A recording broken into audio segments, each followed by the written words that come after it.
Anthem, please welcome Olivia Burrows.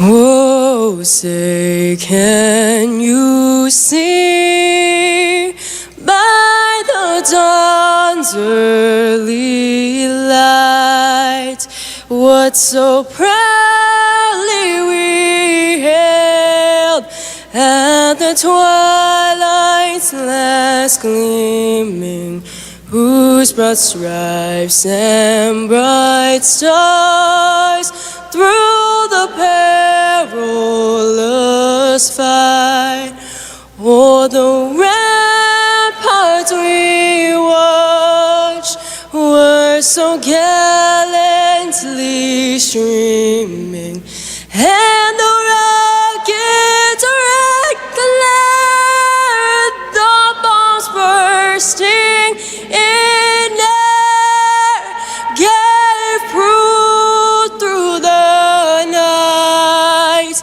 that our flag was still there.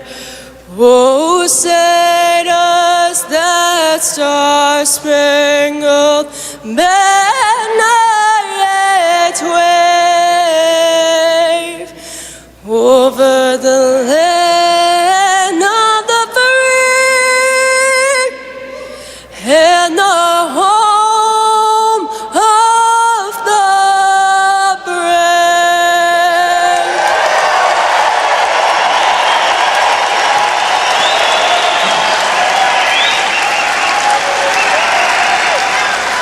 We must continue to work for victory. This is the time to endure and not ease up. The last mile in a marathon is the mile that separates champions from participants. Ladies and gentlemen, it's our pleasure to introduce a true Arizona champion. A rising star on the national scene. Please welcome the chairman of the Arizona Republican Party, Robert Graham.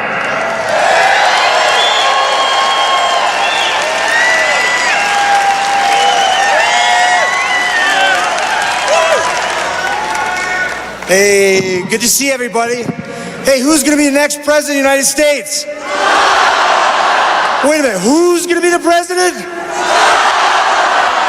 It is time for us to dig in a passionate, meaningful way and stop Hillary Clinton. It's my pleasure as the chairman of the Arizona Republican Party to have the opportunity to introduce all of our great speakers tonight. And I'm going to get right into the program to make sure that you have the best experience possible. And the mission is to elect who? All right, with that being said, the first person I'd like to introduce, you've heard him, you've seen him on TV. He's one of our southern sheriffs, but he's working hard to represent you here in Congressional District 1, Sheriff Paul Babu.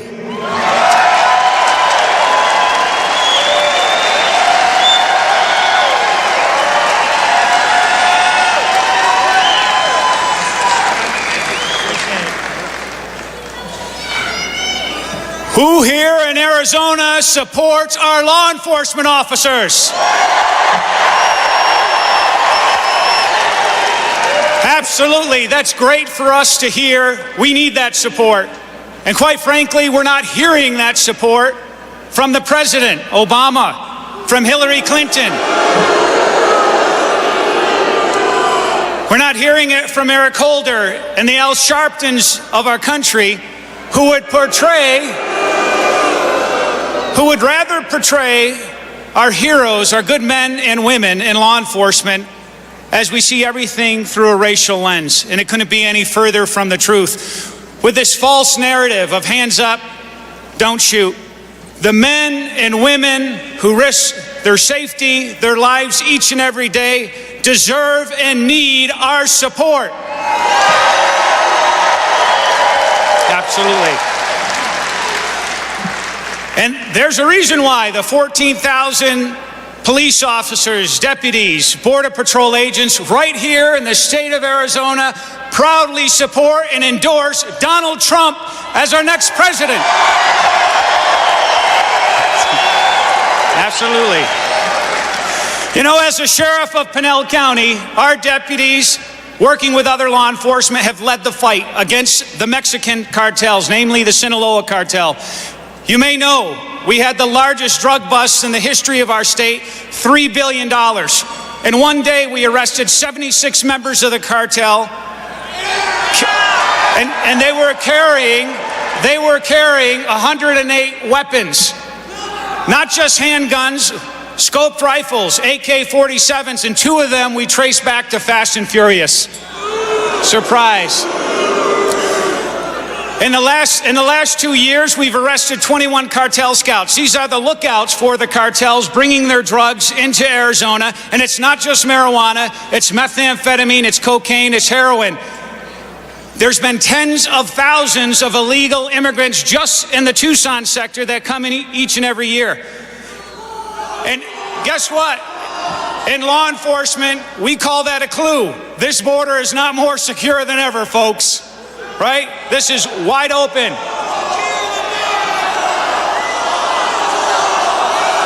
Absolutely. Secure our border.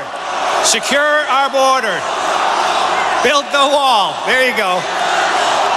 Well, I can tell you, I actually helped do that. Another issue for our state, when you look at Arizona and how large we are, only 18% of Arizona is privately held. The rest of it is state trust land, tribal lands, and federal land. So when we have proposed 1.7 million acres right here in northern Arizona that's being proposed to take our federal land and make it a national monument, we've got to stop that. We've got to fight that. And the reason being, here's why.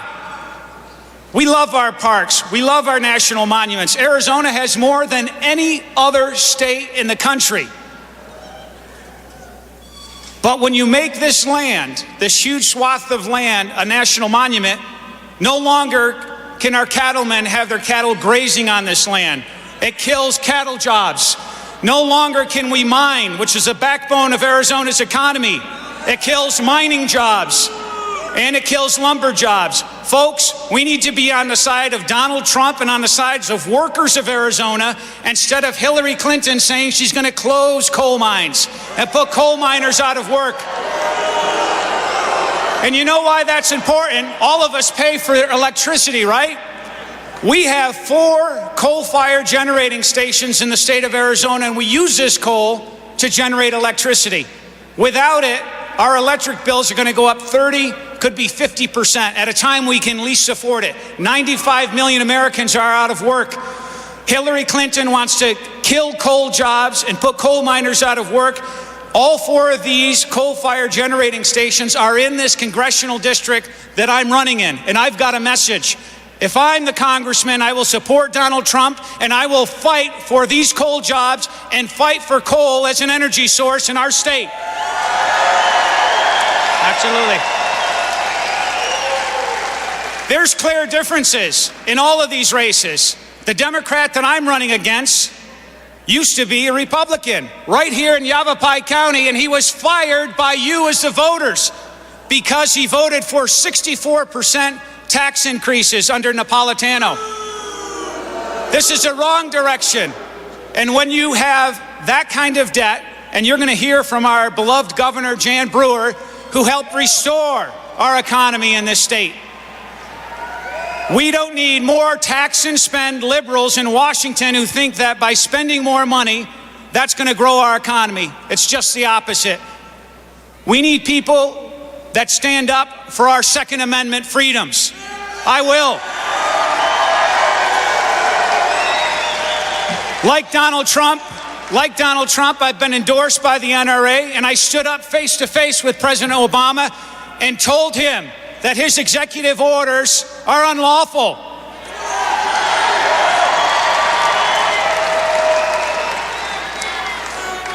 There's a reason why we're not winning a war against ISIS, because we haven't declared war against ISIS.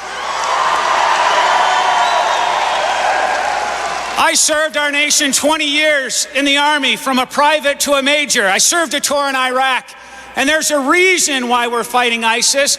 When President Obama says we're going to win, sends 50 soldiers over to Syria, we're really, really going to win, sends 250 more.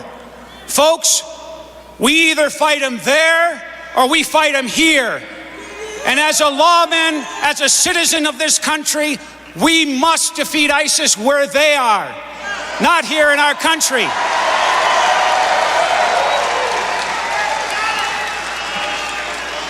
Donald Trump will rebuild our military. Do you want to strengthen our military? Absolutely.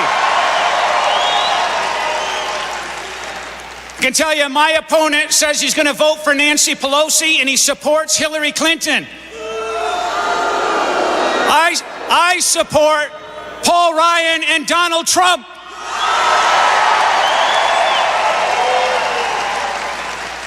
My opponent's for higher taxes and spending more of your hard-earned dollars, and I'm for cutting taxes, reducing the tax rate, and fighting for our jobs, bring jobs back here to the United States.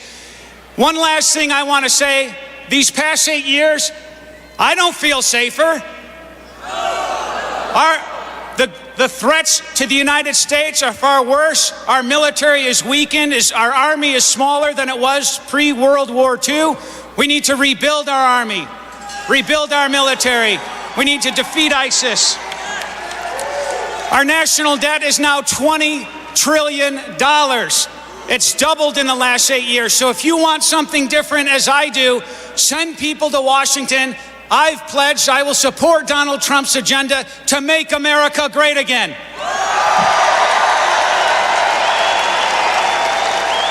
As a lawman, as a military veteran, we must keep our state here in Arizona, and we must keep America safe, and that's what we must do. Vote for Donald. Folks, just letting you know we're changing the lenses out right now because we want to get a clearer picture, so sorry to interrupt you with this. Give us just a minute.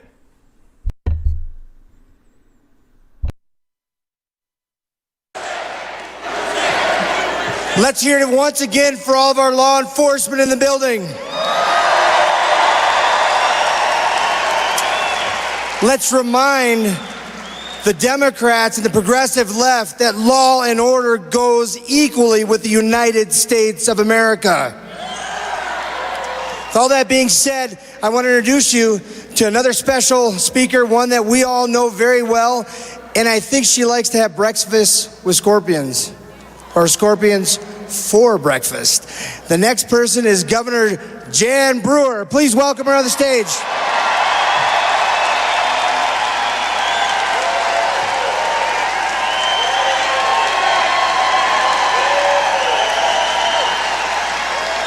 Scorpions for breakfast. Have fun. Hard to get out of. Yeah, it was.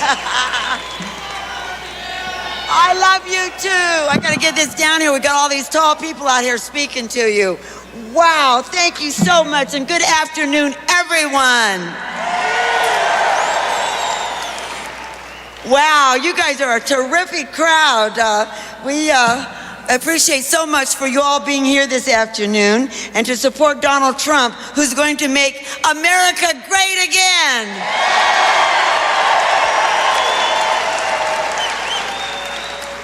I've known Mr. Trump for several years, and he has what it takes to get the job done. To start with, he selected the very best running mate in Mike Pence.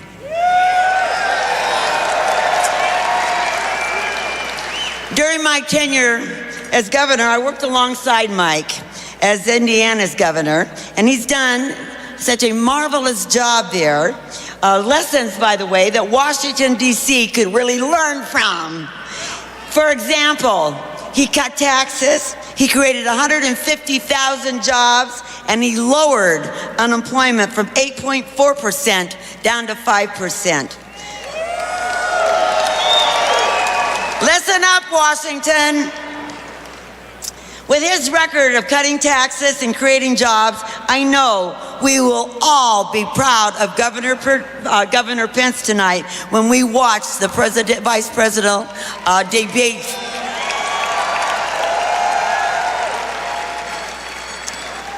And on top of fixing our economy, I know that Donald Trump and Mike Pence will make America great again by proudly defending the truth, proudly defending their faith, proudly defending the unborn, and proudly defending our Second Amendment.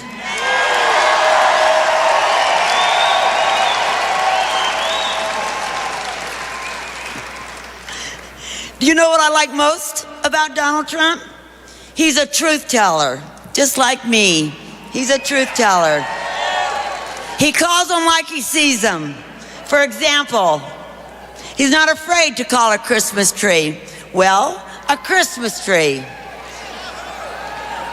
He's not afraid to call a radical Islamic terrorist a radical Islamic terrorist.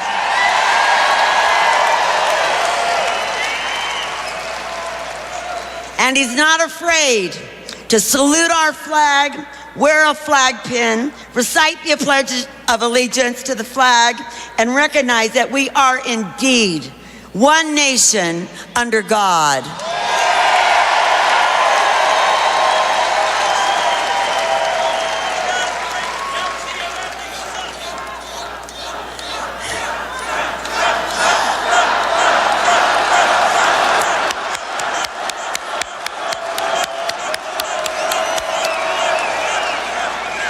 You guys are wonderful. I just love you all up here at Yavapai.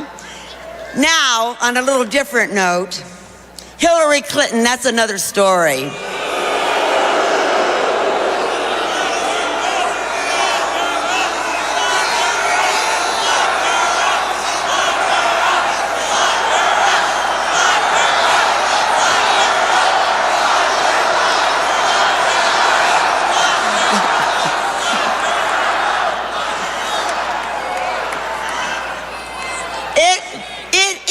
Just not in her DNA to tell the truth. For example, answer this question for me, will you? When Hillary's lips are moving, what's she doing? You're absolutely right. Hillary has lied about so many things it's hard to keep track. She's lied about Benghazi. She lied about pay to play and the Clinton Foundation. She lied about her illegal server and about her emails. Hillary Clinton simply cannot be trusted. And Hillary Clinton thinks Arizona is in play in November. That Arizona will turn from a red state to a blue state. Don't boo. Vote! Vote!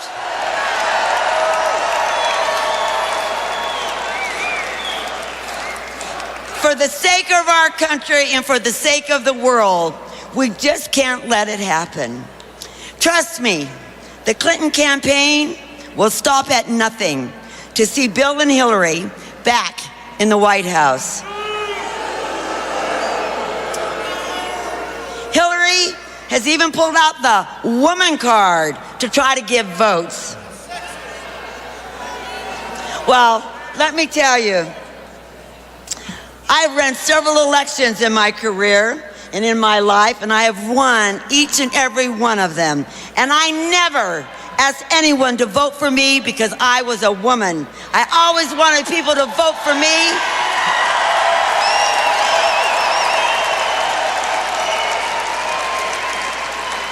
I always wanted them to vote for me because I was the best person for the job.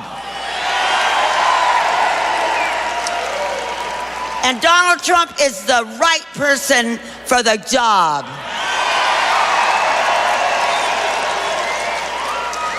He will bring jobs back to the economy.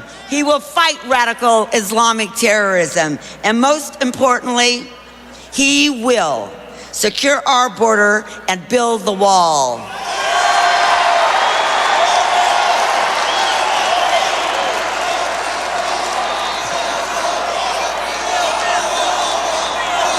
We all know, as you all know, I fought President Obama every single day as your governor. I continually yelled at the top of my lungs, even once at an airport tarmac, you might remember.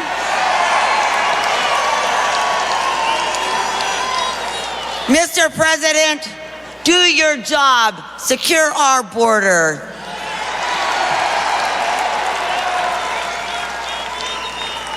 How refreshing it will be next year to stand next to Mr. Trump and be able to say, thank you, Mr. President, for defending our country.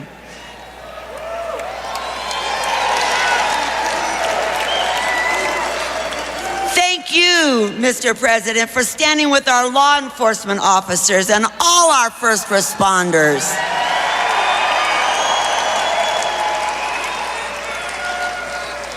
Thank you, Mr. President, for enforcing the rule of law. And most importantly, thank you, Mr. President, for securing our border and building the wall. So, keep working hard over the next 34 days to defeat Hillary Clinton and elect Donald Trump as our next president.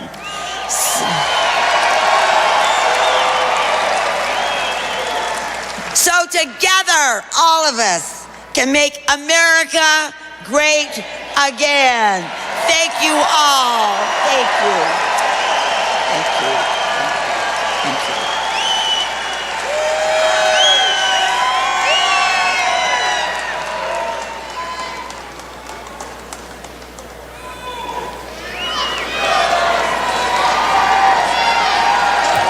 All right, everybody, let's hear it again for Governor Jan Brewer.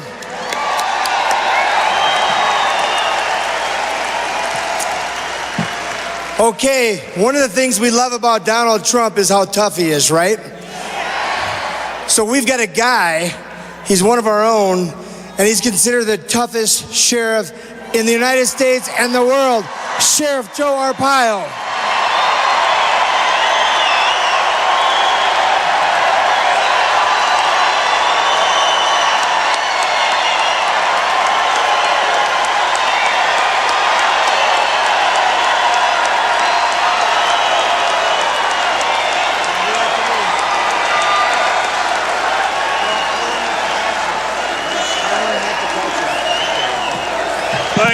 Thank you.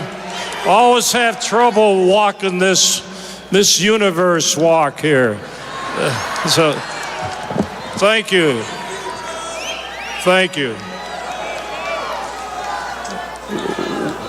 Prescott, what a great place. By the way, I'm not reading that. I don't know what it says.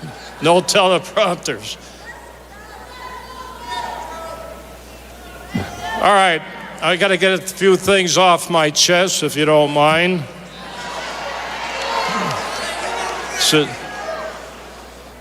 first of all, there's a guy named George, Soros. Well, that's all right. He's so important, I forgot to pronounce his name. He's given millions and millions and millions of dollars to Hillary. Did you know that? Now he gave almost $1 million to my opponent. I'm just a sheriff. Why is he giving all his money to get me defeated and take over the sheriff's office? Actually, he's wasting his money, right? Because he's not going to tell the people of Maricopa County what to do. All right, I got that off my shoulder, okay? Number two, I was with Donald from day one, I told you that, so I think I know a little about him. So,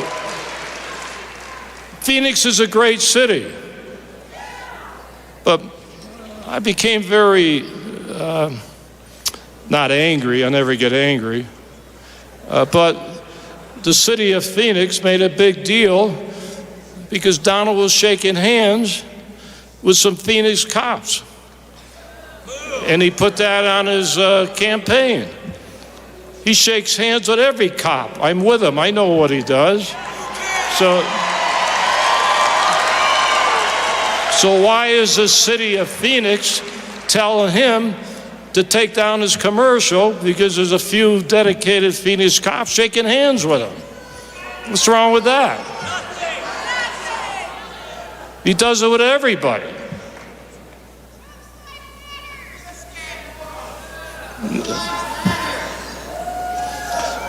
So,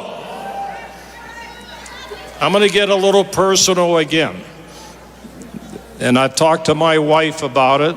And the reason I'm bringing it up again, I'm very tired of people going after Donald Trump on the sex, the females. I can go on and on. That he doesn't like women, and you've heard it all. He's got a heart, believe me, a big heart. So I've supported a lot of presidential candidates, and I'm not going to go into the list, but he's different. The day I met him in July of last year, I knew he was different. And I will never forget him for what he's done for my wife. Unfortunately, my wife was diagnosed with cancer during the campaign. He didn't have to hook hook my wife to get to me. I was already hooked with him from day one. Now, my wife, I told him about my wife. He picks up the phone, talks to my wife for 6 minutes. That's before we taped a national show in Phoenix. Next time he's back, he calls my wife again. Comes back, calls my wife again. Recently, he called my wife again. In fact, he was a little late getting on the stage because he wanted to talk to my wife. And I bring that, and he doesn't even, and by the way, he doesn't even know what my wife looks like.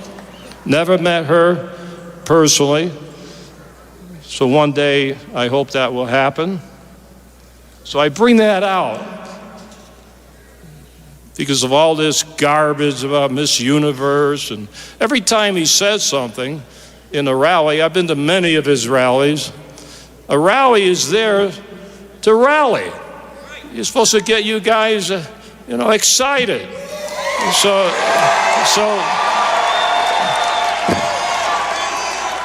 So he may say one thing off color. At least he says it publicly. A lot of people whisper or do it behind his back. So, not going to get into the media. What was that? I don't know. I didn't hear it. Maybe I shouldn't hear it. I don't know.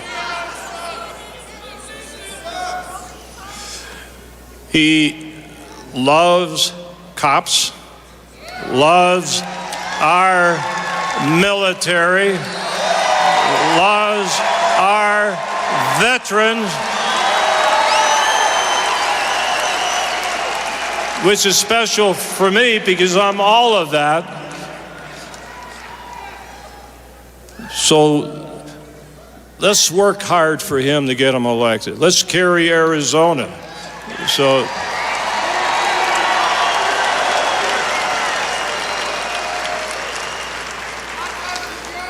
I want to get to Hillary for a minute. And I want to get to Donald Trump. So let me tell you, Donald Trump did something that really shocked me and shocked this nation.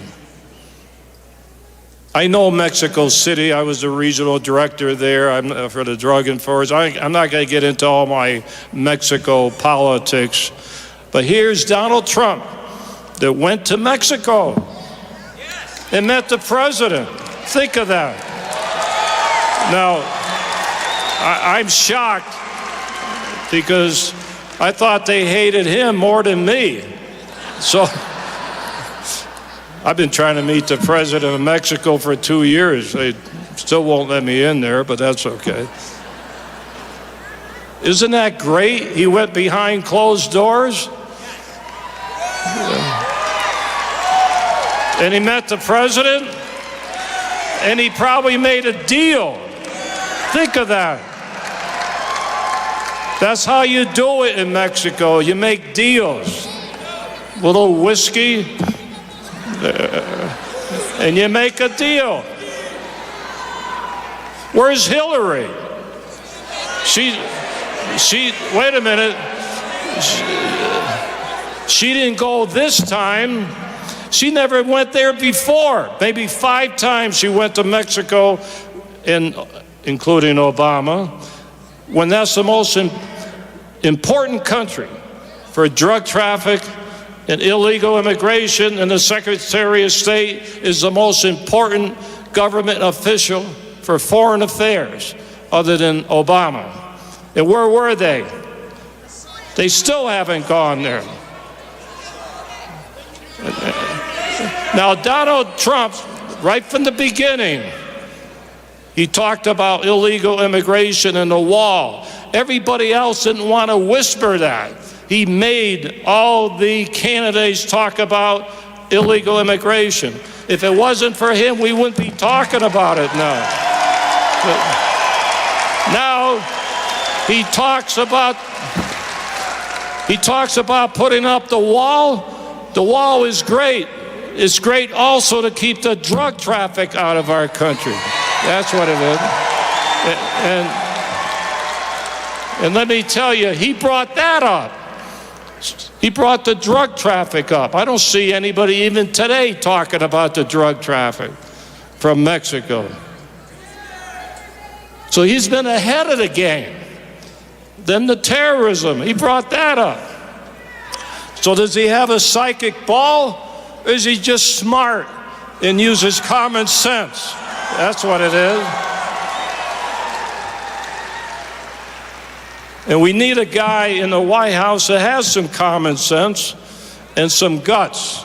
And I'm going to tell you, I'm not going to use a certain, I'm not a psychologist. I'm just a senior citizen that's been around for a long time. But I'll tell you, when he says he's going to do something, his character will make him do it when he takes office.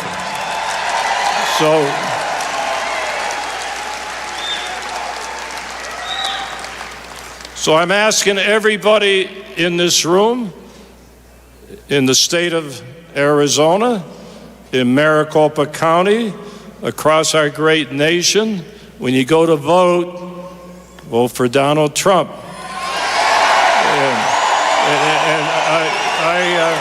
I'm going to tell you something. When I first introduced Donald Trump, I said something. I said there's a silent majority, and you guys, some of you, or probably all of you were not there, started cheering when I said silent majority. Cheered. Last month, I'm having breakfast. I see 4 guys sitting around a table, nice people. I think they were business people. They said, "Oh, we support you, Sheriff." I said, "Are you going to vote for Donald Trump?" One guy pulls a hat from his pocket. He didn't wear the hat, he pulled it. And I was going on national TV 2 hours later. I brought that instance out because I'll tell you, there is a silent majority. They may not wear the hat, but they got the hat in their pocket, and they're going to vote for him. That is the secret weapon. So get out there and vote November 8th, and let's make sure Donald Trump is our next president of the United States. Thank you. Thank you.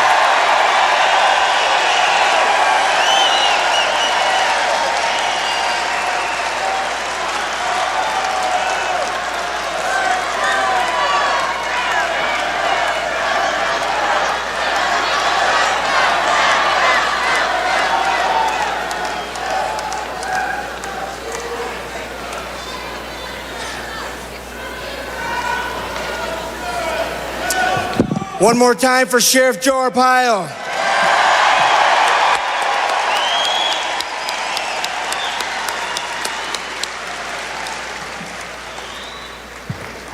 So we've got to let Mr. Trump know. Do you know he's here in the building right now?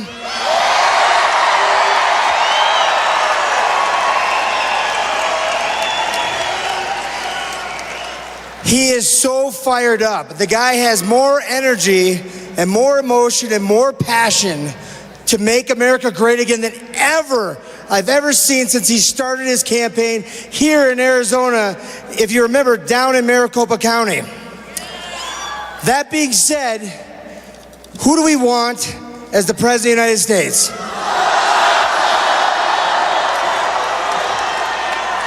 We're at the point right now, when you see what's happening in the elections, you see the polls moving up and down.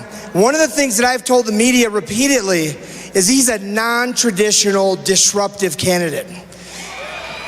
He's a guy that if you try to use history and any kind of tool that you would normally measure somebody by, he doesn't fit into the mold. How many people thought he would be out last October? And what did he do? He stayed in it, he stayed focused, he became the voice of every one of us with almost 14 million votes in the Republican primary. How is that for victory?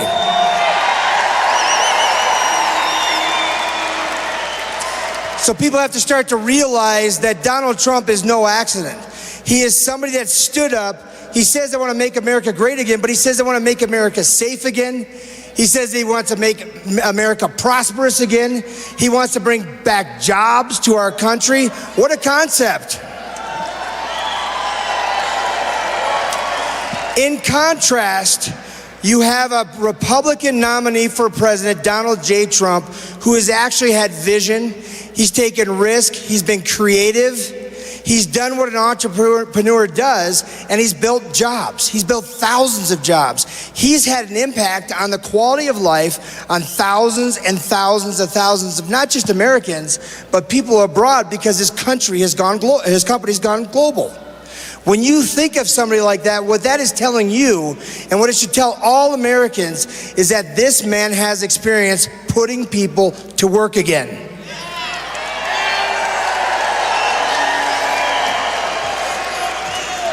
Now, in contrast, you look at Hillary Clinton.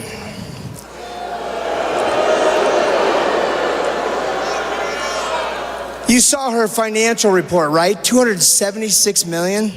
She claims as if she's a common person in that. But do you know that every dollar that she's earned has been on the back of hardworking taxpayers? Her and Bill Clinton have used public office to do what?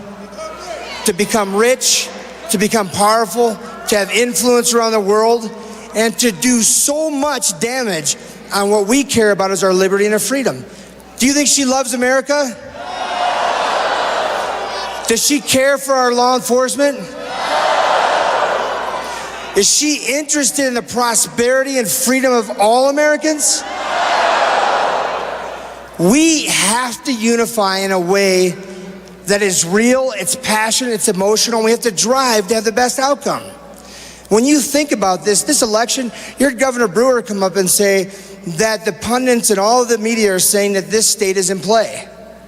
Now look, when you think about this, the polling's come out and said he's only up 2.2. We've done thousands and thousands of phone calls where we're calling into your home, and if you've received these calls, thank you for taking the surveys so that we can get a better idea. I can tell you something right here, right now. Arizona will be Donald Trump victor.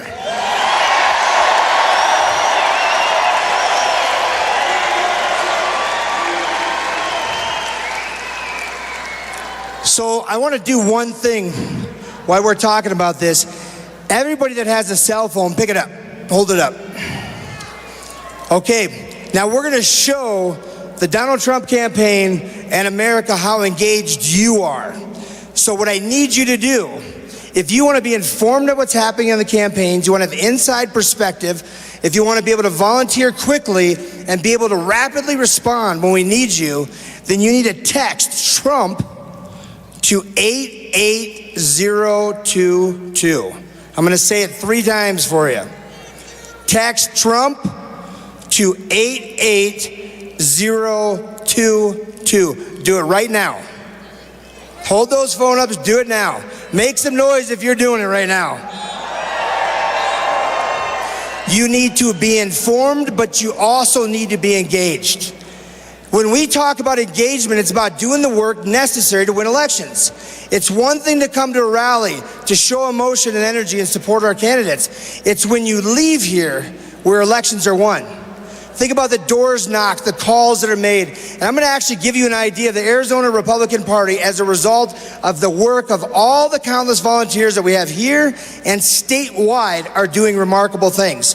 So right now, to date, the Arizona Republican Party has 19 victory offices statewide that are active, productive victory offices. Here's some statistics for you.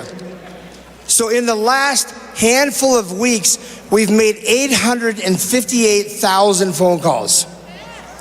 Now, you've probably received some of those calls, and you've answered. Maybe you're getting sick of the calls, but be prepared because we're going to keep calling, keep calling. The calls are going to encourage you to work. They're going to encourage you to volunteer and encourage you to participate.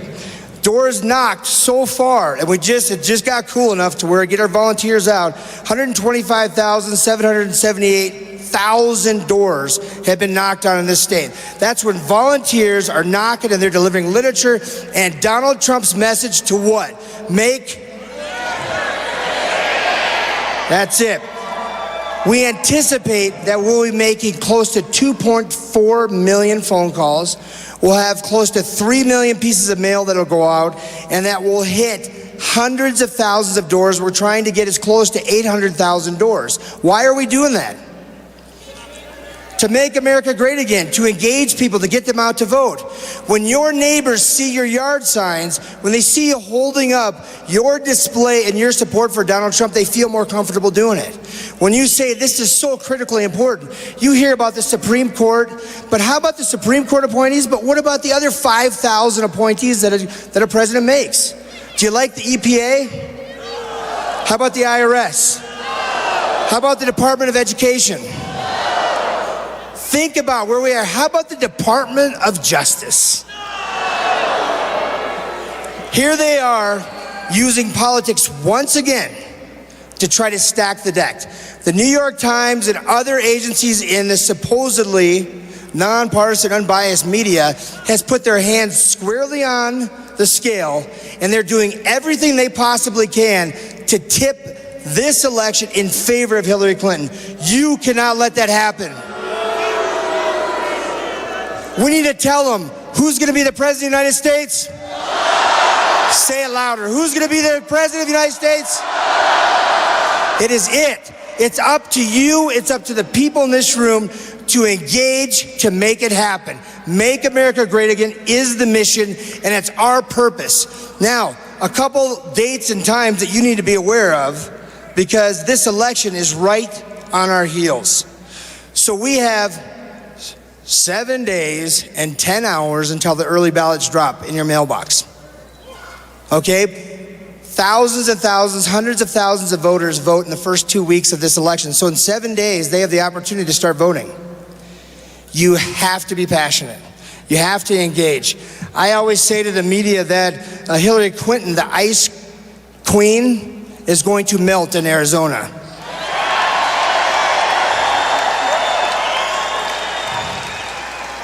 It is our goal to lead the nation and show everybody that our state is red. We are going to stop the progressives. We're going to build a wall, and we are going to make America great again.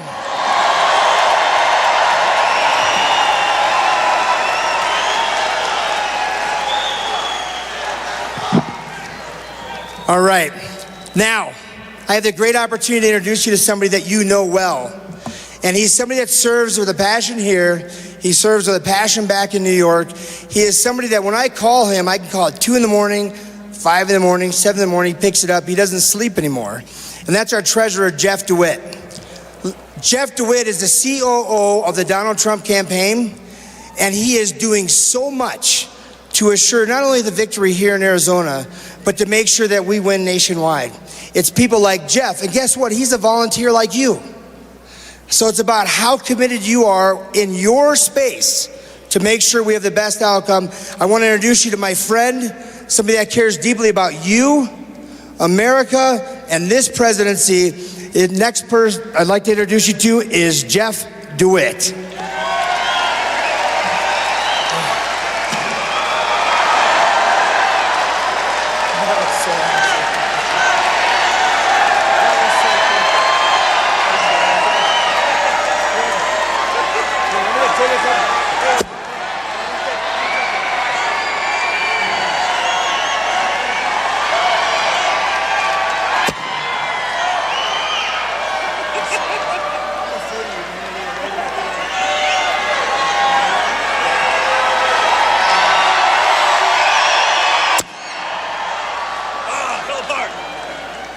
Let's get one up here.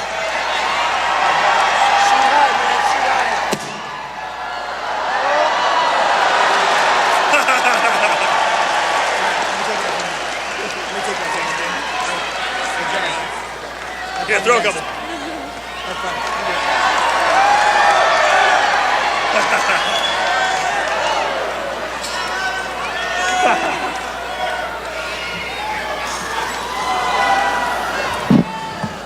Hello, Prescott, Arizona.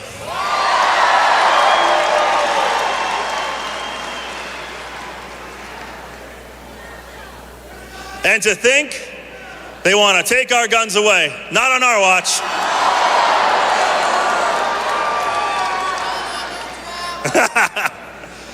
It is such an honor to be here with you guys. I love Prescott, Arizona. You delivered the county for me when I ran overwhelmingly. And it is an honor to serve as your state treasurer now and protect hardworking taxpayers like all of you here. I want to give a special shout out to the largest, which is right here in Prescott, the largest women's Republican club in the country, Republican Women of Prescott.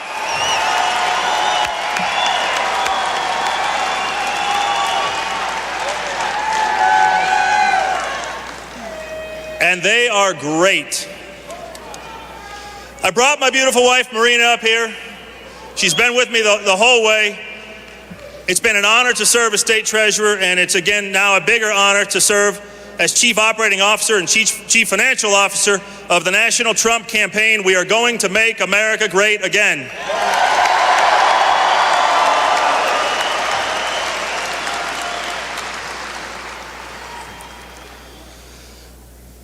I got to try this.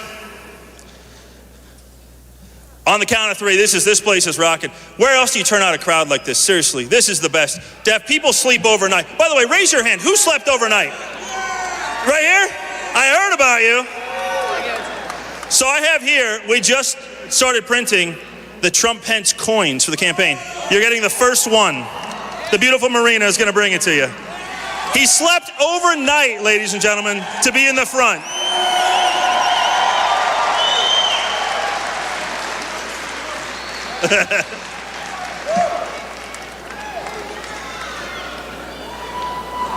We are going to make America great again, everybody. I promise you, we're working so hard. The day after the debate, I don't know if you know this, but the record as we know it for fundraising, the day after a debate was Mitt Romney 4 years ago raised $6 million. The day after the debate we just had, the Trump campaign raised $18 million.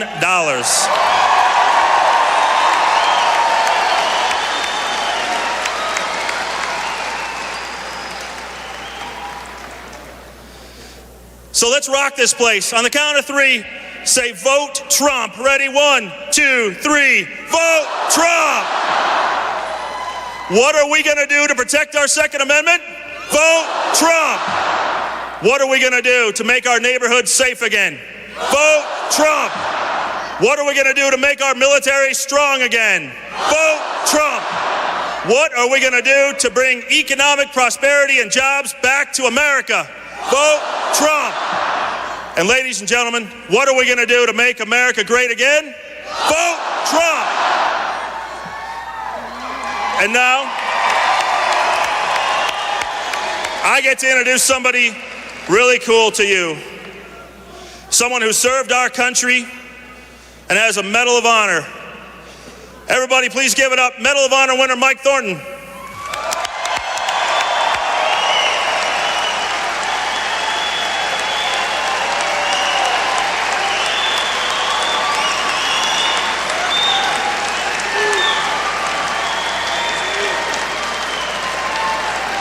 Thank you very much. Thank you very much. Boy, God, isn't this great? What a great day in Arizona. Oh. I'd like to thank each and every one of you great Americans out there, patriots, and my comrade in arms, the men and women who served this great nation to keep us safe and free. God bless each and every one of you.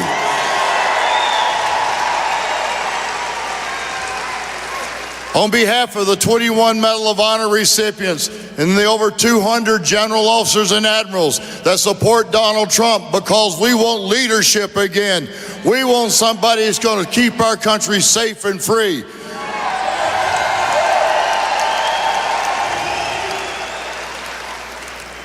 Ladies and gentlemen, I have said around, this is the most trying time in my lifetime. We cannot stand 4 more years of this type of leadership.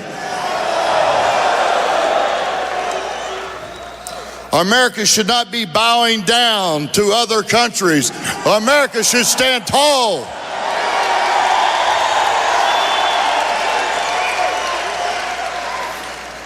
You know, we talk about how this great nation was represented by the Constitution of the United States. Well, Mr. Obama and Secretary Clinton are trying to change it to the Obama-Clinton, so we cannot let that happen.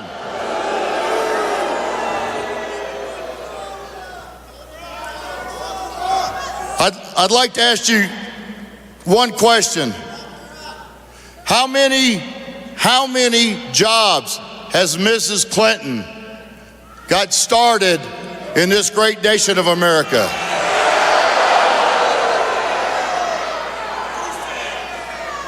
I want you to look at Mrs. Clinton's vote record. How many times has she voted on behalf of the men and women in uniform? And we look for leadership. Let me ask you, ladies and gentlemen, have we forgotten Benghazi? Is that who we want to sit in the White House and say, I've got your back? Ladies and gentlemen, we need true leadership. We need somebody we can look up to. Ladies and gentlemen, the bureaucrat government in Washington, D.C. needs to go down the drain. We need a person of leadership.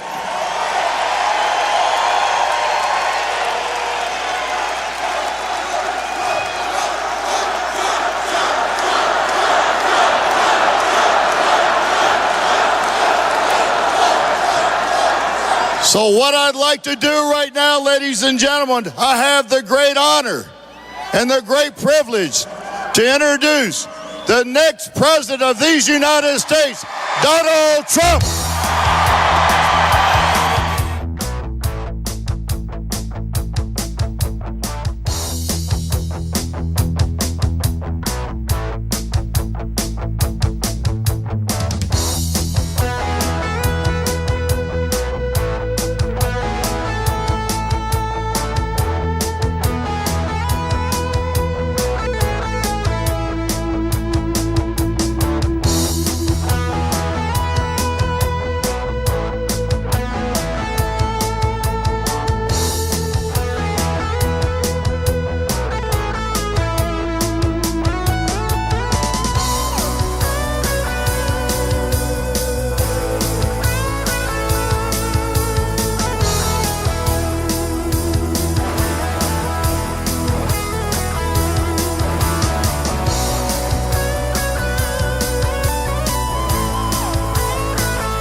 Thank you, everybody. Thank you. I am so thrilled to be back in Arizona. And I just rode the line. I went outside. They say they have 15 to 20,000 people outside. I've never seen anything like it, except at other Trump rallies. Pretty amazing. And they're watching on a big screen, and I just want to thank them very much. They're all outside. It's a little bit hot. That line is very long, but all of the folks outside, we want to thank you very much. We love you. Thank you. And if anybody in this room would like to give up their place to some of the people outside, please raise your hand. Raise your hand. In 35 days, we are going to win this state, and we are going to win back the White House. We're going to make America rich again. We're going to make America rich again. I'm going to end illegal immigration, stop the massive inflow of refugees, keep the jobs from pouring out of our country. They're going one way, and it's only out. Our disastrous trade deals and massively reduced taxes. And I will tell you, we are going to reduce taxes, big league, and regulations on our workers and small businesses will be cut in half or more than that. Thank you. My economic agenda is very, very simple. Jobs, jobs, jobs.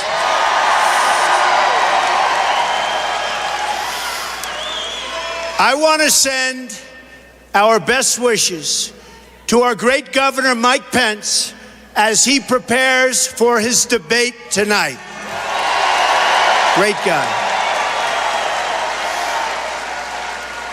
The debate will be a contrast between our campaign of big ideas and bold solutions for tomorrow versus the small and petty Clinton campaign that is totally stuck in the past.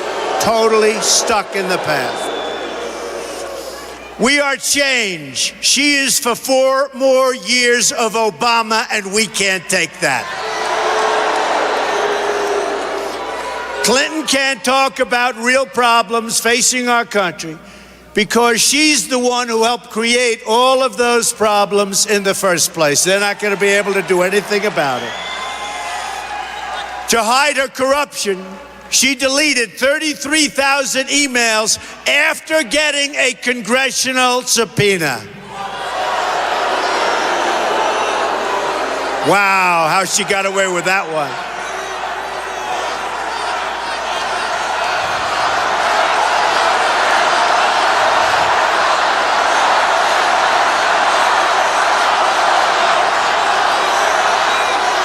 How she got away with that is a disgrace. Hillary Clinton has been there for 30 years and hasn't fixed anything. She talks and talks and talks. In fact, she's just made things a lot worse. She failed in upstate New York, promising to create 200,000 jobs, but manufacturing is down in New York State by almost 40%. She failed overseas, unleashing death and destruction. And she failed Latinos and African Americans, producing only more poverty in our inner cities.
By the way, is there any place that's more fun or creative to be than a Trump rally, right?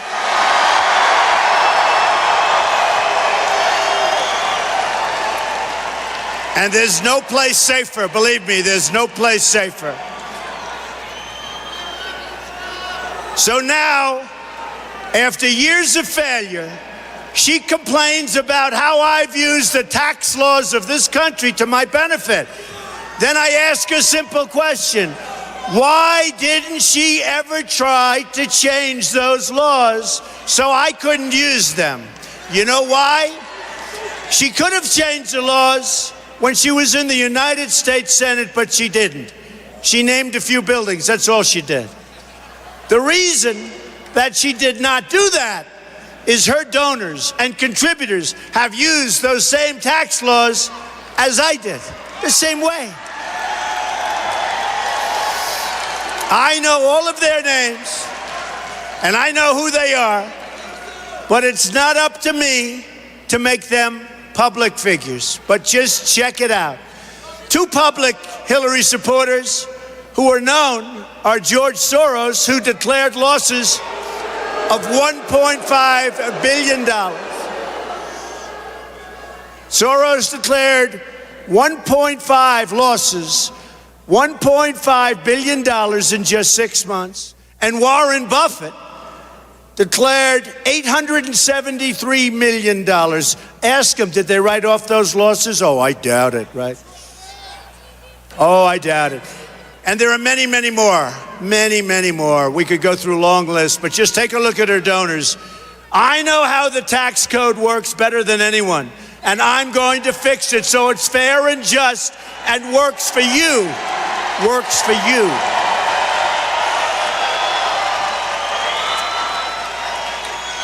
These politicians, folks, don't have a clue, and if they do, they can't do it because their donors won't let them. Remember, I'm my donor. I'm my donor.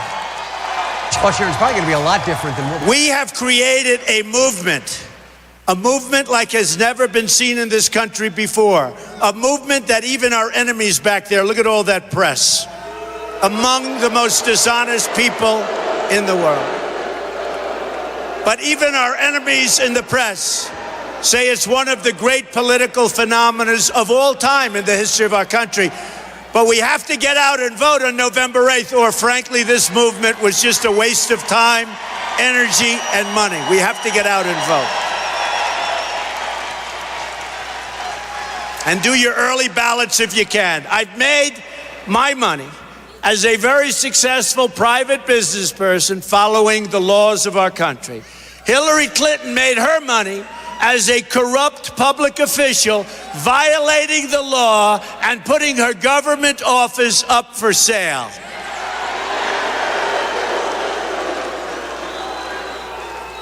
Remember, she left the White House, they said they were broke, and now they're worth $250 million. How did that happen? The problems we face as a country are immense, and it's going to take bold action to turn things around. Right now, we owe $20 trillion in debt. It doubled under President Obama, doubled. Our infrastructure, roads and everything, is like a third world country. The homicide rate last year experienced in its largest cities, single year increase, it's the biggest in 45 years. Think of that. The biggest single increase, 45 years. Homicide, 45 years, biggest increase. Our border is wide open, and drugs and criminal cartels are pouring into the country, and nobody knows that better than the people of Arizona, nobody. And we're gonna stop it.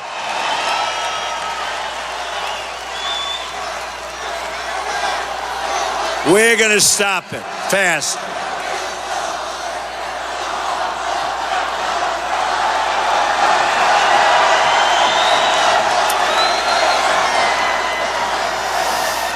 We're going to build the wall.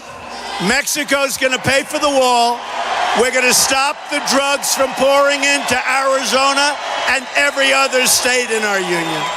poisoning our youth. We're going to stop it. And I want to thank Sheriff Joe, who's been a supporter right from the beginning. Thank you, Sheriff Joe. And I want to thank the Border Patrol and ICE. Both of them gave us their endorsement. They've never done it to any presidential candidate before.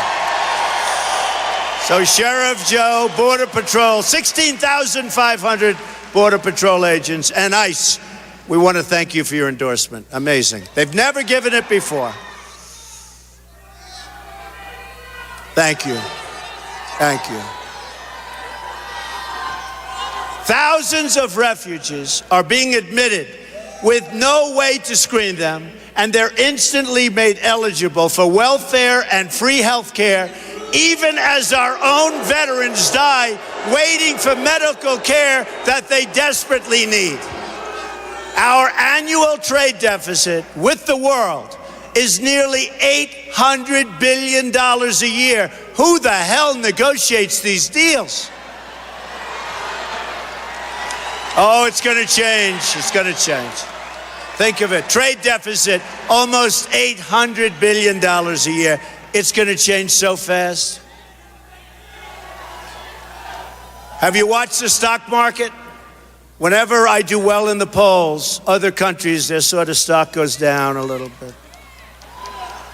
Their stock goes down a little bit. It's not going to be much, but we want to have a fair deal.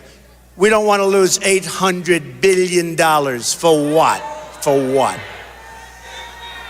Remember this, folks. America first. America first. It's about time. America first.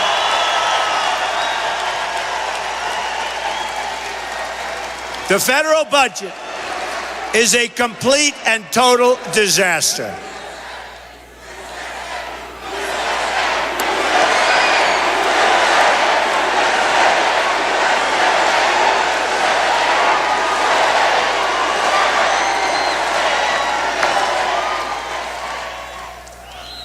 Our State Department, mostly under the watch of crooked Hillary Clinton, misplaced, listen to that, misplaced or lost $6 billion in taxpayers' funds. How do you misplace $6 billion? We have the worst recovery, and I say so-called recovery, since the Great Depression, the worst. We're not growing as a nation. We're down to 1%. Do you know if China goes down to 7 or 8%, it's like a national catastrophe. They start devaluing their currency. They do all sorts of things to take more business out of our hides. We're at 1%. 1%. And we act like, oh, it's wonderful. Let me tell you, folks, we're in a bubble, and we have to be very, very careful. And we need strong leadership and smart leadership. We need leadership that knows what's happening.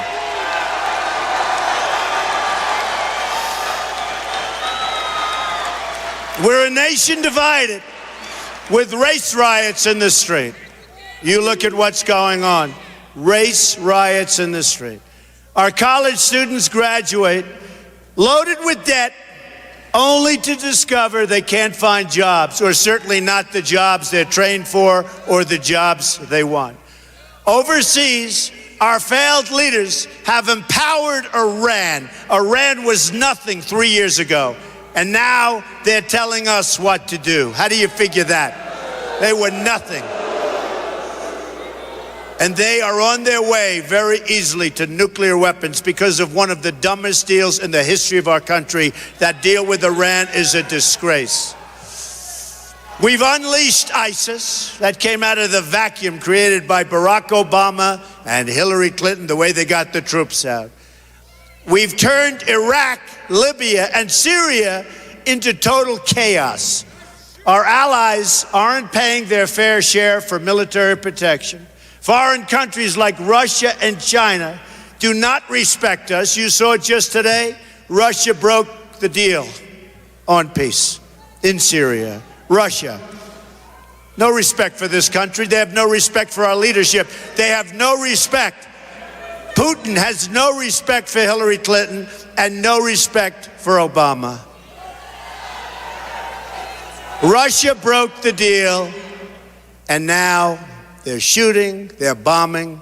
Something like that should end, and it should end fast. It's very sad. But they don't respect us. And our tax-paying citizens send troops and foreign aid all over the world, even as their own cities can't provide the most basic services. America needs a turnaround, and needs a turnaround fast. America needs a comeback. America needs change. Change.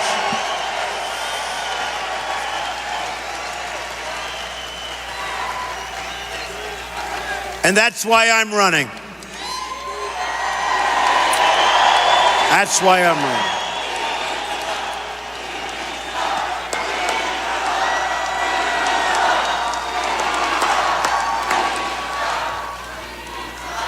First, we are going to repeal and replace Obamacare.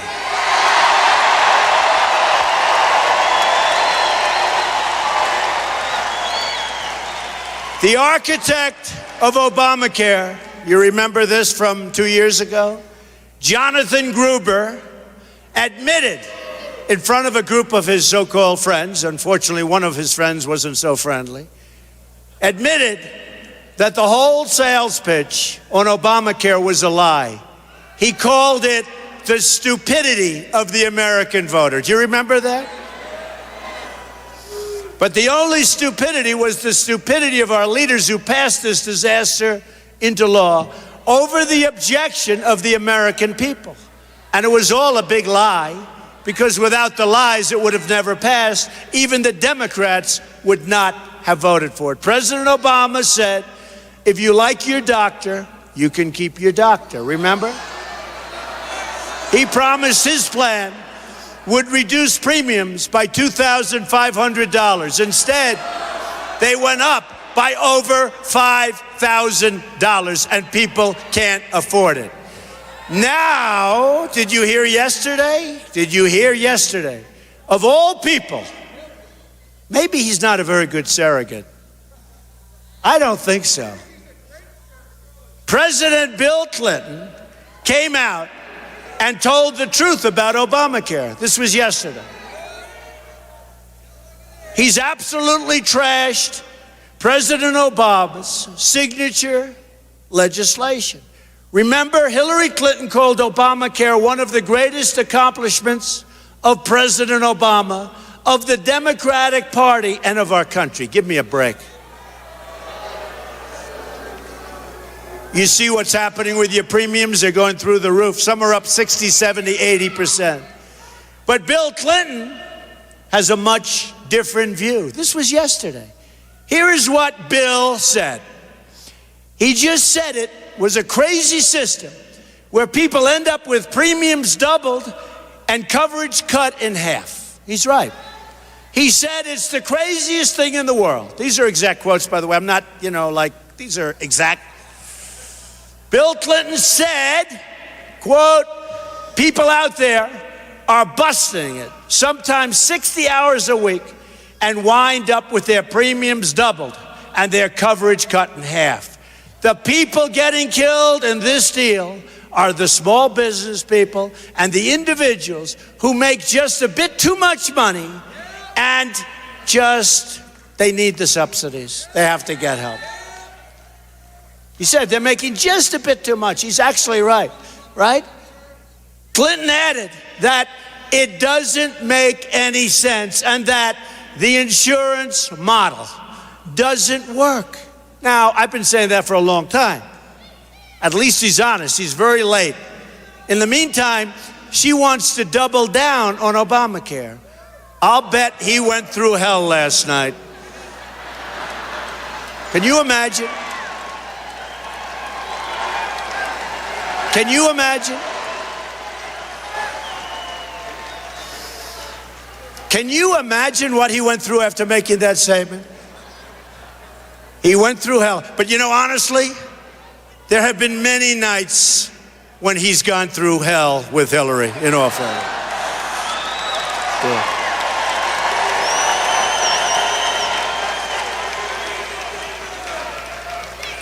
Well, I want to thank him, honestly, for being honest. I want to thank him because that's it. It's not a great secret. That's it. Exactly what he said is it. Which is why on my first day in office, I am going to ask a Republican Congress to send me a bill to immediately repeal and replace Obamacare. All right?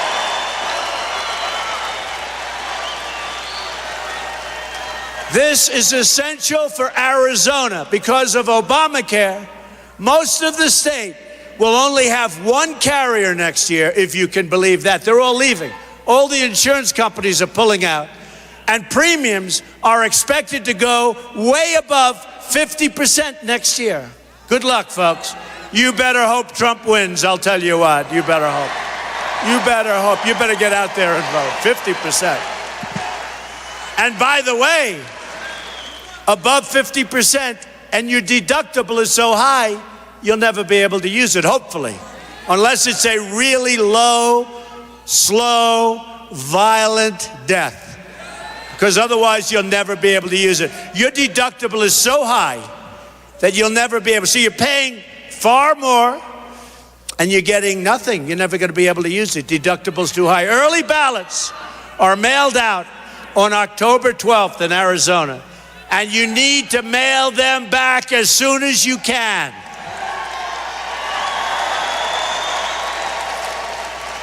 Next, and very important for this state, and I love this state. You know, this was where I made my first major speech when I decided to run for president.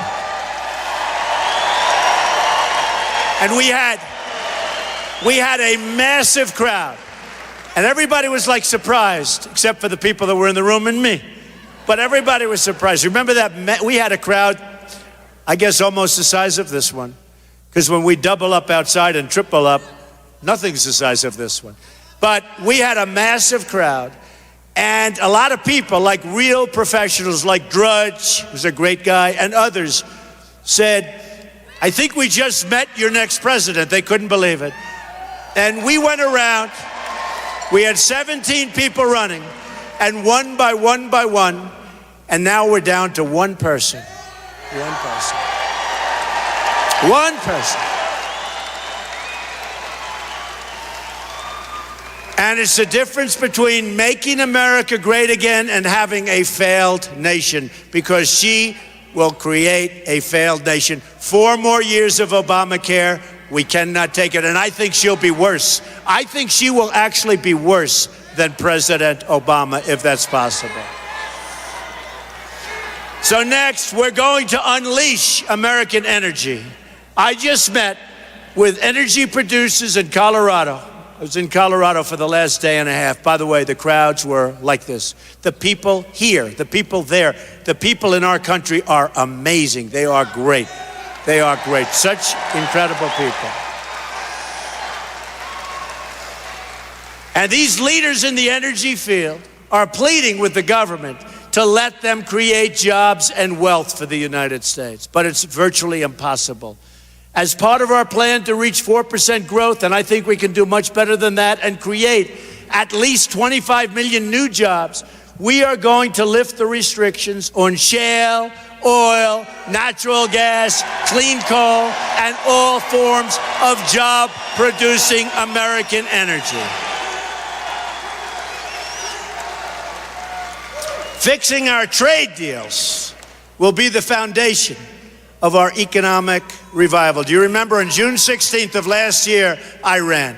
And one of the primary things was immigration, illegal immigration, wall. Okay, we know that. The other thing was fixing our trade deals, because we are the worst. You know, we have the greatest negotiators in the world in our country, but we don't use them. We use political hacks, and we're going to fix our trade deals. China, Japan, and Europe are printing huge sums of money. The devaluation of currencies is staggering as to what it represents for our country, our businesses, and our citizens. They're taking our businesses away. They're taking our jobs away. We're not on a level playing field, and our politicians don't understand what the hell is going on. They don't understand it. And the ones that do aren't going to do anything about it because they're taken care of by the companies that are benefiting, okay? They're not going to do it. Our jobs are being lost in massive numbers, and we're not making things in America anymore like we used to, not even close, and we're going to change that.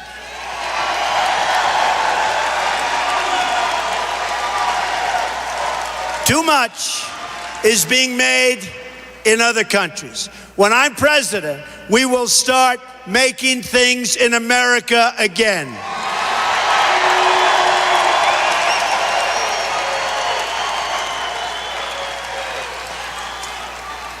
Companies like Apple and others will start making their computers and iPhones in our country. Our nation has lost 1/3 of its manufacturing jobs since Bill Clinton signed NAFTA, one of the worst trade deals anytime, anywhere, any place. And I'll tell you, that was a deal that was heavily supported by Hillary Clinton. The signing of NAFTA was perhaps the single worst trade deal ever made, not in this country, anywhere in the world. It wiped out huge sections of our manufacturing and other things. And believe me, we're going to do a lot about that. That's easy. Hillary's Korea deal also cost us another 100,000 jobs. She signed a deal with Korea, you know that, with South Korea, and it was supposed to be a wonderful deal. It turned out to be a wonderful deal for South Korea. For us, it turned out to be catastrophic. Take a look at the jobs we lost on that one.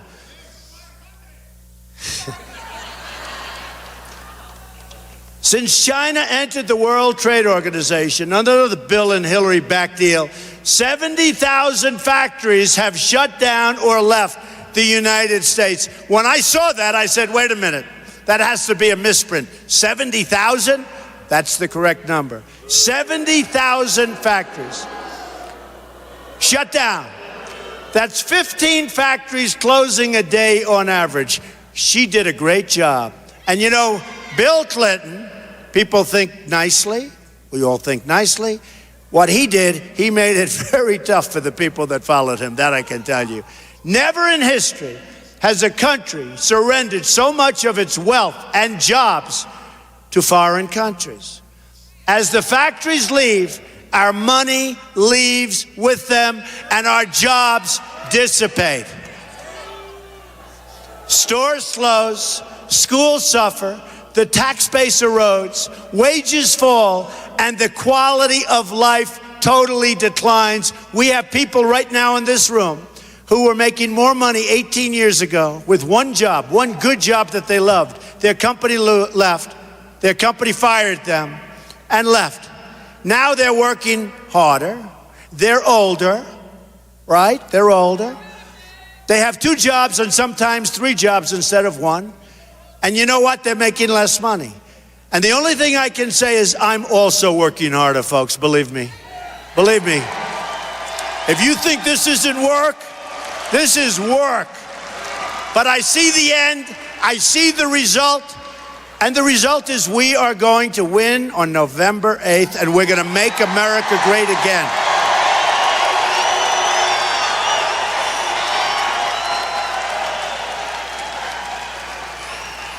We've rebuilt other countries at the expense of our own. That's not going to happen anymore. And we're going to get along. We're going to get along with countries. I mean, look at China. China drains money out of us like we're a bunch of babies. And yet they build a massive military base in the South China Sea, which they're not supposed to be doing. So they take our money and then they do whatever they want to do. Same thing. I mean, look at Iran. We've made them rich, we've made them strong, we've made them powerful so quickly. And then they taunt us. They capture our 10 sailors. They taunt us. And they would have never given them back, except all of those payments started. The $150 billion that they get back started. How about with Iran, the $400 million in cash? And then it turned out to be wrong. It was actually $1.7 billion, they say, in cash. That much cash will fill up that side of the arena. I want to tell you, Nobody's ever seen stupidity like it. And now, what do they do? What do they do? They were in such bad shape. What do? They taunt us by having their boats going around our cruisers. They taunt us by having their jet fighters near our planes. So they feel emboldened. Instead of saying thank you very much, they feel emboldened. Well, we're going to make sure they do the right thing. I can tell you that, folks. It's going to be a whole different ballgame. Going to be a whole different ballgame. It is so sad to see what's happened to our country. And that's why, like Mike, our Congressional Medal of Honor winner, what a great guy. We flew in together. What a great guy. The recipient of the Congressional Medal of Honor, we have 21 and 200 admirals. Think of this. 200 admirals and generals are endorsing us because they're sick and tired of us being the weak and very stupid country. We are led by people that don't have a clue. We're led by a man that can't use the term radical Islamic terrorism. It's sad.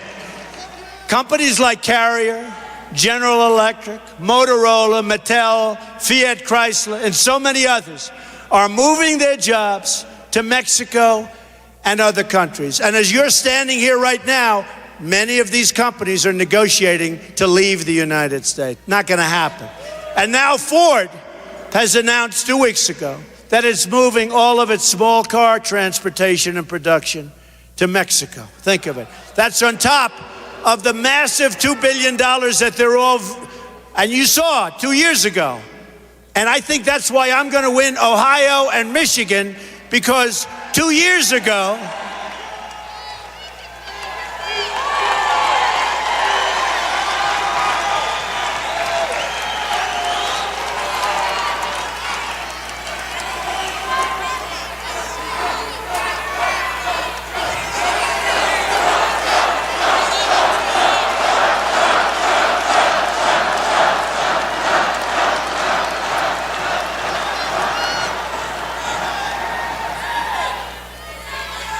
all right, get him out, get him out. Oh, doctor? Is there a doctor in the house, please? Get a medic, please. Thank you.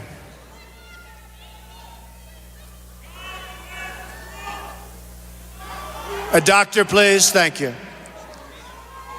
Thank you very much. Thank you very much.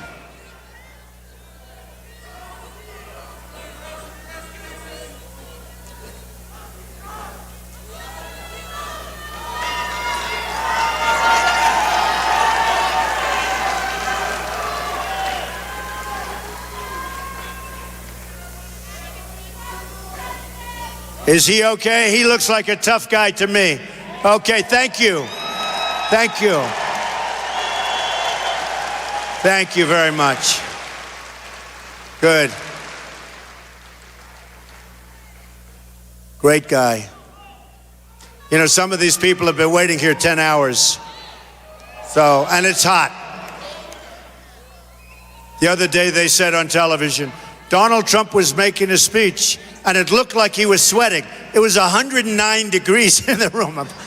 What am I going to do? It's hot in this room too. Thank you very much. We love you, man. Thank you.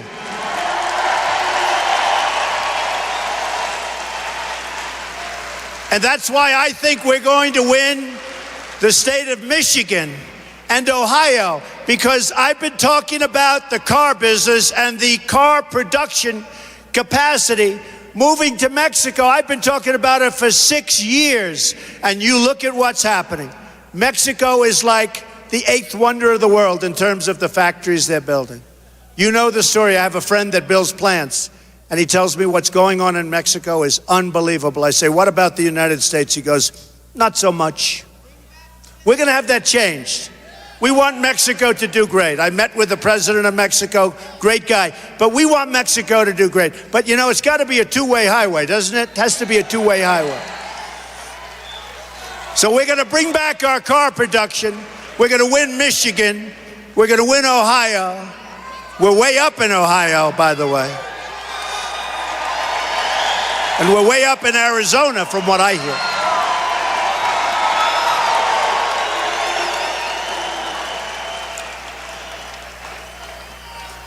We're going to renegotiate NAFTA, and if we don't get the deal we want, we will withdraw immediately from NAFTA and start all over again, and we will create a much better trade deal.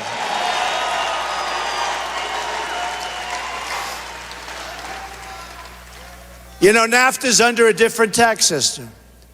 They're under a VAT system. And the deal is defective, and it's been that way for many years. And when we sell into Mexico, we get charged a big fat tax. And when they sell into us, they get no tax. It's a defective deal. That's why you don't see deals coming the opposite direction. So it's been so defective. Why didn't people like Hillary Clinton and these people in office renegotiate that deal with Mexico right away? Okay? Because you can't have the deal that way. We're also going to stand up to foreign currency manipulation, which is the single greatest threat that we have on our trade, and there is nobody that does it better than China. They are grand masters. And we're going to apply tariffs and taxes to countries that cheat. It's very simple. Jobs will leave from other countries and come back into the United States, believe me. Factories will come rushing home, our schools and communities will be revitalized, and our poorer citizens will get new jobs at higher pay and have brand new hope for their lives.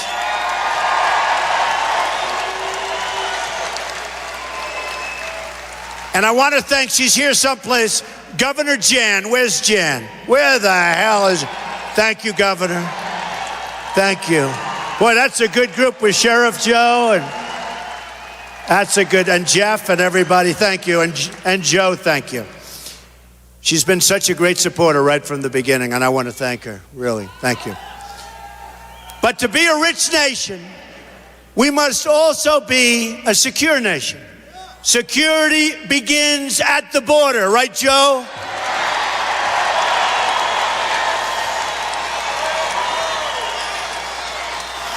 A nation that doesn't control its borders is not a nation at all. A country that doesn't protect its people just isn't a country. Our government that doesn't put its own, and remember this, when a government doesn't put its own citizens first, this is a government unworthy and unfit to lead its people. Totally. Look at the crime. Look at the drugs. Look at how our youth is being poisoned. Just poisoned. And not only our youth, but look at our youth as being poisoned by the drugs that flow in from our border. We're going to stop that so fast your heads will spin. Here are some heartbreaking examples of how our government has failed our citizens. Countless Americans who have died in recent years would be alive today if not for the open border policies of Hillary Clinton and Barack Obama. She wants totally open. Come on in, everybody. Come on in. Enjoy yourself. Pick up your health care. Pick up your health care better than your veterans. Better than our veterans in many cases. This includes incredible American lives, like 21-year-old Sarah Root, whose parents I've gotten to know, and they're incredible people. Heartbreaking. The man who killed her arrived at the border, entered federal custody, and then was released into a United States community under the policies of Barack Obama, Hillary Clinton, and this administration. He was released again after the crime, and now he's at large, and nobody has any clue as to where he is. Sarah had graduated from college just the day before with a 4.0 grade average. She was number 1 in her class, and she died a day after graduation, killed by a vicious animal that should never, ever have been out. Also among the victims of the Obama-Clinton open border policy was Grant Ronnebeck, a 21-year-old convenience store clerk from Mesa, Arizona. He was murdered by an illegal immigrant gang member. And by the way, day one, the gang members, the drug lords, they're out. They're out. Day one.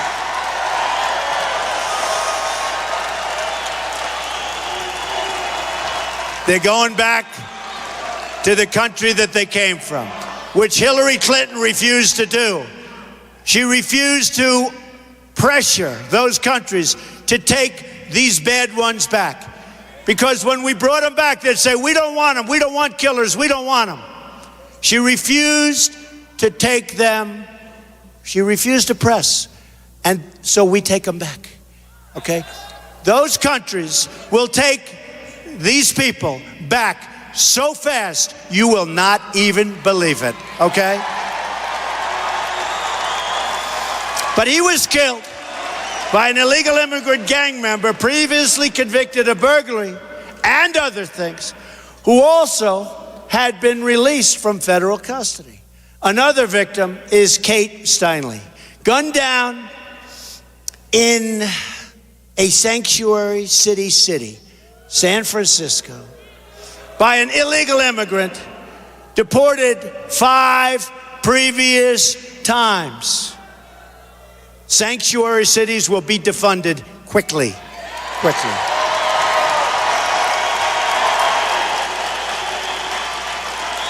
Then there's the case of 90-year-old Earl Erlander, who was brutally beaten, savagely attacked, and left to bleed to death in his home. The perpetrators were illegal immigrants with criminal records who did not meet the Obama administration's priorities for removal, even though everybody said, get them out and get them out fast. In California, a 64-year-old Air Force veteran, Marilyn Ferris, was sexually assaulted and beaten to death with a hammer violently. Her killer had been arrested on multiple occasions, but for whatever reason, and nobody knows why, was never deported. Also in California, my good friend Jamil Shaw, great guy, many of you have gotten to know Jamil, lost his amazing son at the age of 17. Great football player, wonderful student, going to get scholarships to colleges. He was walking home to see his father. He was viciously shot and killed by an illegal immigrant with 3 gun charges as well as battery of a police officer. But he was not deported from our country, and nobody knows what's even happening with him. A 2011 report from the Government Accountability Office found that illegal immigrants and other non-citizens in our prisons and jails together had around 25,000 homicide arrests to their name. Homicide arrests. There are more than 2 million criminal aliens in this country right now. When I am president, we are getting them out, and we are getting them out fast.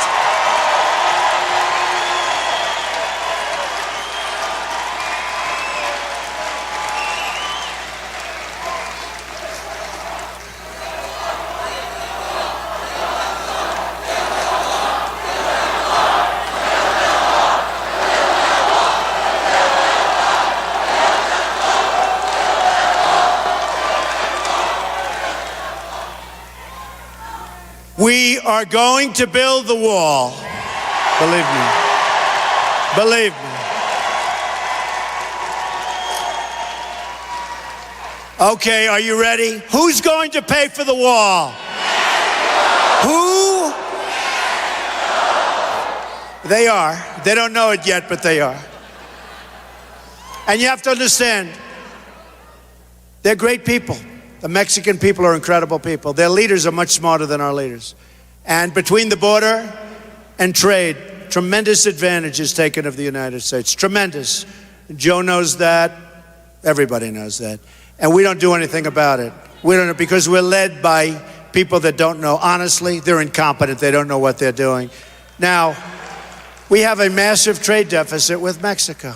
When you look at the trade deficit, and then when I say they're going to pay for the wall, you'll understand it exactly. Because the wall is peanuts compared to the trade deficit that we have. So when you have that kind of a trade deficit and you want something built, it's going to be paid for in one form or another by Mexico. You can count on it 100%. On top of that, illegal immigration costs our country more than $113 billion a year. For the money we're going to spend on illegal immigration over the next 10 years, we could provide 1 million at-risk, and you know, this is something I think that's very important, at-risk students with a voucher, with an education. We can help rebuild our inner cities. We can do so much with that money. So much. At the same time, our country is being infiltrated right now by terrorists. We're taking thousands and thousands of people into our country. We have no idea who they are, where they come from.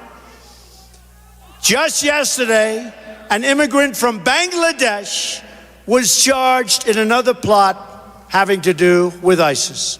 Hundreds of immigrants from high-risk regions have been implicated in terrorism inside the United States since 9/11. The terrorists who planted the bombs in New York and New Jersey and who carried out the mall stabbings in Minnesota were foreign nationals admitted into our country, as was the mall shooter in Washington. Or look at the cases like the Boston bombers here on asylum, or the San Bernardino shooter. You remember the San Bernardino? Where they gave a baby, they gave a shower for the baby. The same people that gave that beautiful shower for the baby, for their baby, were shot and killed. And they were here on a fiancé visa from Saudi Arabia. Who ever heard of a fiancé visa? And she probably radicalized him. Or the Orlando shooter, the son of a Taliban supporter from Afghanistan. I'm going to keep the terrorists the hell out of our country.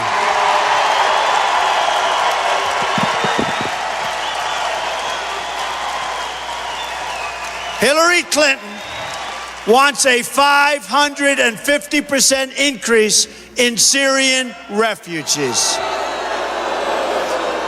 Hillary is for open borders. Just come on in, folks. Come right on in. Just take whatever you want. I'm not running to be president of the world. I'm running to be president of the United States, America first.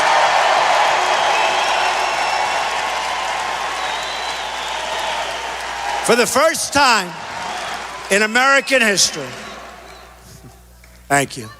For the first time in American history, we have the endorsement, as I said, of the ICE officers, the Border Patrol people, Sheriff Joe, so many, Jan, so many. So many people have endorsed us, especially over the last short period of time. They see what's happening. They see what's going on. They see a movement. By the way, the press is being driven crazy. They are being driven crazy. They have never seen anything like it. They are not happy. They have never seen anything like what's happening right now in our country. And it's a great thing. It's a great thing that's happening. They have never seen anything like it. Don't we love it? Don't we love it? We are going to build a wall. We are going to enforce our laws. And we are going to keep our people safe. The chaos, the violence, and the crime will come to an end beginning in January of 2017.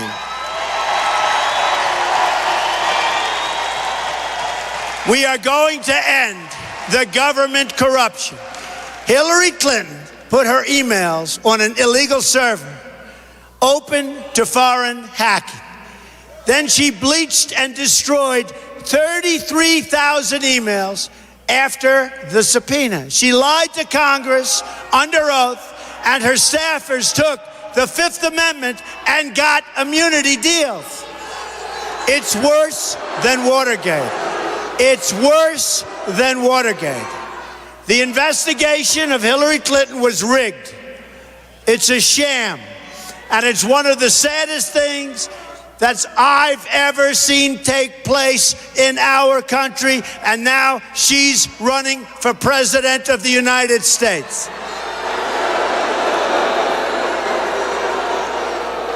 We become a banana republic. And today, we learned that the FBI made a deal, and it was a side deal that people didn't know about, with Clinton's top aides, that it was okay for them to destroy their laptops. This was just reported.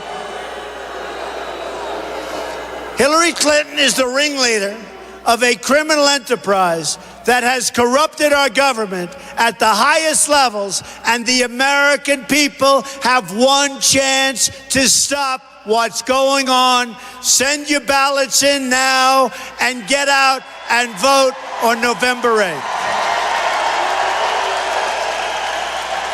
Get out and vote. You have to vote. Don't let them take this away from us, folks, because they may talk about this great movement like they've never seen. But you know what? If we lose, it was a big, fat waste of time, energy, and at least in my case, a lot of money, I'll tell you. We're also going to fix our inner cities. 45% of African American youth live in poverty. 58% of African American youth don't have jobs. More than 3,000 people have been shot in the city of Chicago since the beginning of the year. Think of that. Since January, 3,000 people have been shot. Obama's hometown. Homicides are up nearly 50% in Washington, D.C., and more than 60% in Baltimore, and all other cities is a disaster. The Democrats, like Hillary Clinton, have run the inner cities for 50, 60, 70, and in some cases, even more than 100 years. They've produced only more joblessness, failing schools, and rising crime. They've horribly failed and abused our African American and Latino communities. To those African Americans and Latinos suffering in our country, I say very simply, what the hell do you have to lose? Vote for Donald Trump. I am going to fix it. I am going to fix it. It can't get much worse, and I say it. What do you have to lose? I'm going to fix it. To everyone in the country, I could almost say the same thing. You look at our massive debt. You look at our depleted military, greatest people on earth, our depleted military. You look at how badly our vets have been treated. You look at what they want to do with our Second Amendment. You look at so many things. You look at our borders that are, in some cases, non-existent. And I could say the same thing. What the hell do you have to lose? You look at $400 million in cash being paid. You look at the $1.7 billion, because when they said 400, they made a mistake. You look at the people that were going to be deported, 800 people. They were going to be deported for very serious reasons, but they made a mistake. And instead of deporting these people, guess what? They made them proudly United States citizens. But like the $400 million in cash, can you imagine what that looks like? But like they were wrong with that, they were wrong on the 800 people. Because now they're saying it was 1,700 people that were going to be deported and are now United States citizens. So I really do, I say to you folks too, I don't want to be negative. What the hell do you have to lose?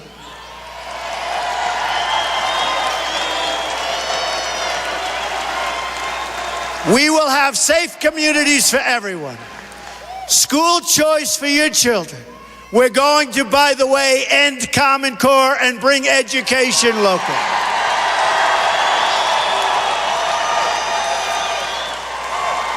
We're going to make great trade deals that bring jobs into our country and not out of our country. They're going to come into our country, folks, into our country. Everyone will be included in the new American dream. Here are the amazing things that we're going to do for our country starting in 2017. We are going to have the biggest job-creating tax cut since Ronald Reagan, and in some ways even bigger. Hillary Clinton is going to raise your taxes very substantially. We are going to eliminate every unnecessary regulation which is choking our companies, and she wants to increase regulations. Stop the jobs from leaving our country and going to other countries. If they want to do that, it's fine. But there will be retribution. There will be consequences to be paid. It's not going to be very easy or cheap for them to send their product back into our country after all those people are let go. We are going to repeal and replace job-killing Obamacare. We are going to make child care affordable. We are going to save our Second Amendment, which is under siege. We are going to support the great men and women of law enforcement. We will rebuild our depleted military and take great care, finally, of our veterans. And we're going to appoint justices of the United States Supreme Court who will uphold and defend the Constitution of the United States.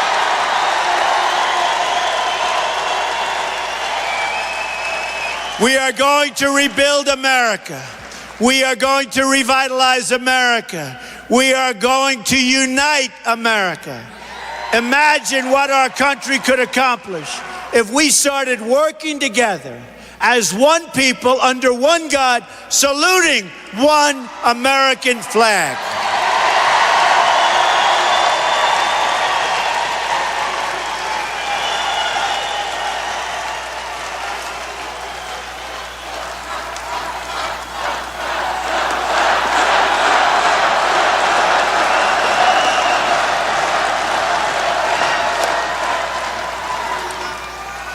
You're going to look back at this rally for the rest of your life. You're going to remember this day. We're going to make history.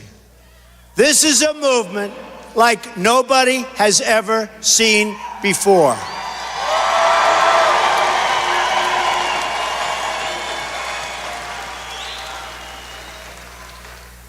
History will be made. You're going to look back at this event, and you're going to look back, more importantly, on November 8th when you cast your vote. And you are going to say it is the single greatest vote that you have ever cast, that it is the most important vote that you have ever cast.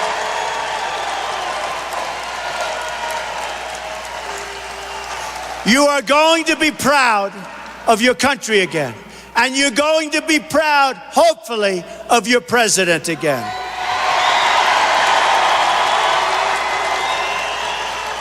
A vote for me is a vote for change. And a vote for me is really and truly a vote for you. That's what it is. You're voting to believe in yourselves.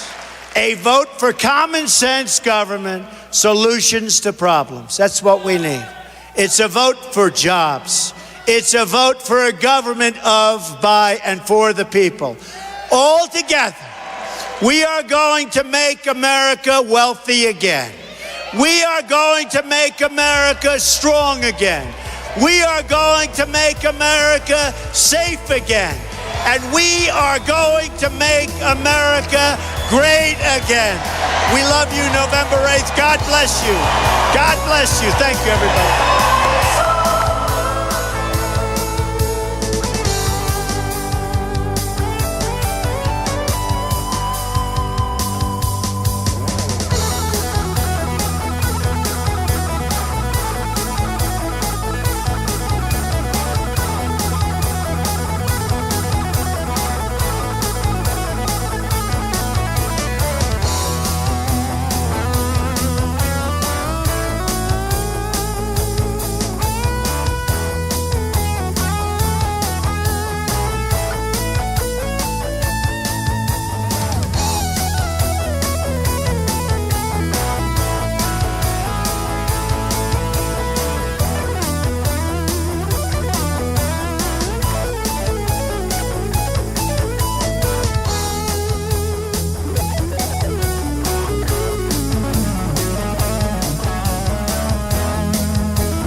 Joe Seals back here in the RSBN studios here in Auburn, wrapping up a Donald Trump rally in Prescott Valley, Arizona.